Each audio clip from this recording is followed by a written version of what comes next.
बिस्मिल्लाहिर्रहमानिर्रहीम। Dear students, जैसे कि आपको मालूम है हम 9th क्लास का chapter number 2 structure of atom पढ़ रहे हैं, जिसमें हम 2.3 टॉपिक पढ़ रहे थे आइसोटॉप्स वाला। आइसोटॉप्स और उसकी एग्जांपल्स हमने कर ली थी।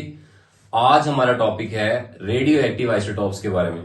बच्चों, रेडियो एक्टिव आइसोटॉप्स जो होते हैं उसकी एक एग्जाम्पल आपको इस तरह से समझा सकते हैं। जैसे मेरे हाथ में ये बोर्ड मार्कर है, अगर इस बोर्ड मार्कर में से बगैर कोई हीट दिए, बगैर कोई बिजली दिए खुद ब खुद रेडिएशंस निकलना शुरू हो जाए, शुआएं निकलना शुरू हो जाए, तो हम इसको कह देंगे कि ये रेडियो एक्टिव है। रेडियो एक्टिव का मतलब होता है कि ऐसा एलिमेंट जिस एलिमेंट के अंदर इतनी ज्यादा एनर्जी होती है, इतनी एक्सेस में एनर्जी होती है कि वो खुद ब खुद रेडिएशन खारिज करने लग जाता है। जब उस एलिमेंट में से खुद ब खुद रेडिएशन निकलने लग जाती हैं तो हम उस एलिमेंट को रेडियो एक्टिव एलिमेंट कहते हैं और उस प्रोसेस को रेडियो एक्टिविटी कहते हैं। ठीक है, तो अब हम चलते हैं रेडियो एक्टिविटी की तरफ और रेडियो एक्टिव आइसोटॉप्स की तरफ कि ये क्या होते हैं। उसमें हम एक एग्जाम्पल भी पढ़ते हैं। देखें, यहां पे आपको एक एग्जाम्पल रेडियो एक्टिव आइसोटॉप्स की डेफिनेशन बताई गई है।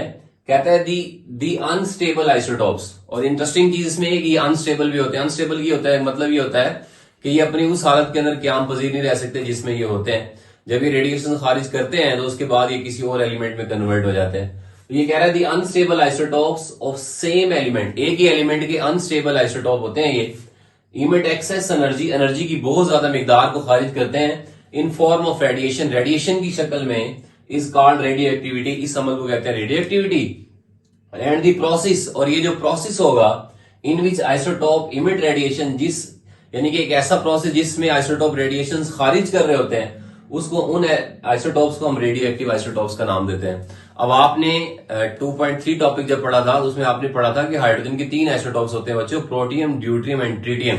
यहां पे हमारे पास देखिए ट्रीटियम है, ट्रीटियम जिसका एटॉमिक मास 3 है, एटॉमिक नंबर 1 है। ठीक है, तो ये एक रेडियो एक्टिव आइसोटॉप है क्योंकि जब हम मास नंबर 3 में से 1 माइनस करेंगे ना, तो यहाँ पे हमारे पास ना न्यूट्रॉन्स की जो तादाद है न्यूक्लियस में वो 2 बच जाएगी। एटॉमिक नंबर 1 होने की वजह से इसमें प्रोटॉन 1 होगा। तो जब न्यूट्रॉन्स की तादाद प्रोटॉन से ज्यादा होती है तो ये चांसेस होते हैं कि ये वाला एलिमेंट जो है वो रेडियो एक्टिव एलिमेंट कहलाएगा। तो इसी तरीके से ये हाइड्रोजन का जो तीसरा एलिमेंट है ट्रीटियम, इसको आप रेडियो एक्टिव एलिमेंट का नाम दे सकते हैं। उसके बाद हम चलते हैं बच्चों रेडियो एक्टिव डीके की तरफ। रेडियो एक्टिव डीके हमारे पास एक ऐसा प्रोसेस होता है जिसमें एक एलिमेंट जब रेडिएशन खारिज करने के बाद किसी दूसरे एलिमेंट में कन्वर्ट हो जाए। जैसे मिसाल के तौर पे ये मेरे पास ग्रीन बोर्ड मार्कर है, अगर ये रेडिएशन खारिज करने के बाद ब्लू बोर्ड मार्कर में कन्वर्ट हो जाएगा तो मैं इसको कहूंगा कि ये रेडियो एक्टिव डीके का प्रोसेस है। यानी कि जब एक एलिमेंट रेडिएशन खारिज करने के बाद दूसरे एलिमेंट में कन्वर्ट हो जाता है तो हम इस अमल को रेडियो एक्टिव डीके कहते हैं। तो हम इसकी डेफिनेशन की तरफ चलते हैं। द रेडियो एक्टिव एलिमेंट, ऐसे radio active elements emit radiation जो शुआएं खारिज करते हैं एंड ट्रांसफॉर्म्ड, और ट्रांसफर हो जाते हैं, मुंतकिल हो जाते हैं into another chemical element, किसी और मतलब एलिमेंट के अंदर, इज कॉल्ड रेडियो एक्टिविटी। हम इसको रेडियो एक्टिव डीके करते हैं। 2 एग्जांपल्स के जरिए से मैंने यहाँ पे समझाया है। सबसे पहली एग्जांपल हमने यहाँ पे यूरेनियम के लिए है। यूरेनियम का एटॉमिक नंबर 92 होता है, मास नंबर 238 होता है। अब ये एक रेडियो एक्टिव एलिमेंट है।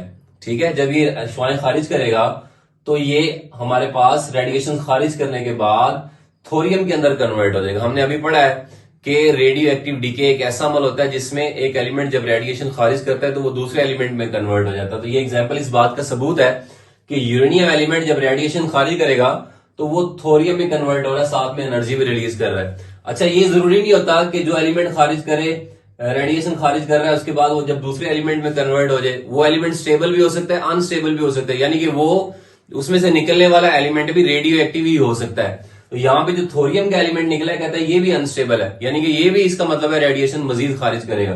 तो जब थोरियम 234 एटॉमिक नंबर 90 रेडिएशन खारिज करेगा तो ये भी प्रोटेक्टिनियम में कन्वर्ट हो जाएगा और साथ में एनर्जी को रिलीज करेगा। ये हमारे पास जो एग्जाम्पल है इसके 2 स्टेप्स हैं बच्चों, इसको हमने 2 स्टेप्स में करते हैं। उसके बाद हमारे पास एग्जाम्पल नंबर 2 है जिसमें हमारे पास बिस्मुथ एलिमेंट होता है। बिस्मुथ जो है इसका एटॉमिक मास 210, एटॉमिक नंबर 83 होता है। जब ये रेडिएशन खारिज करता है तो ये एक नए एलिमेंट के अंदर कन्वर्ट हो जाता है जिसका एटॉमिक मास 206 और एटॉमिक नंबर 81 है, साथ में एनर्जी रिलीज करता है। तो ये दोनों एग्जांपल इस बात का सबूत है कि जब एक एलिमेंट रेडिएशन खारिज करने के बाद दूसरे एलिमेंट में ट्रांसफर हो जाता है। इस अमल को हम रेडियो एक्टिव डीके कहते हैं। तो ये वाली एग्जाम्पल और ये वाली एग्जाम्पल रेडियो एक्टिव डीके की हम एक्सप्लेनेशन को जाहिर करते हैं। तो ये वाला बच्चों सवाल लॉन्ग क्वेश्चन में इस तरह से आ सकता है बोर्ड के अंदर कि define isotope, explain radio active isotope. तो हम इसको सारे को भी याद करेंगे अपनी बुक में, और रेडियो एक्टिविटी या रेडियो एक्टिव आइसोटॉप्स क्या होते हैं उसकी एग्जांपल्स दें। या इस तरह भी आ सकता है कि रेडियो एक्टिव डीके क्या होता है और उसकी एग्जांपल्स दें। या इस तरह भी आ सकता है कि वो आपको यहां पे ये लिख देगा, साथ में यहां पे सवालिया निशान लगा देगा कि जब U238 रेडिएशन खारिज करता है तो वो कौन से एलिमेंट में कन्वर्ट होता है। तो ये काफी तरीके से ये सवाल बनाए जा सकते हैं। बहुत ज्यादा चैप्टर नंबर 2 का ये इंटरेस्टिंग टॉपिक भी है और बहुत ज्यादा इंपॉर्टेंट टॉपिक भी है। उम्मीद है आज आपको हमारा ये लेक्चर समझ आया होगा। आप इसी तरीके से हमारी वीडियोस देखते रहें, चैनल को जरूर सब्सक्राइब करें, वीडियो को जरूर लाइक करें। मिलते हैं न्यू वीडियो के साथ। Thank you so much.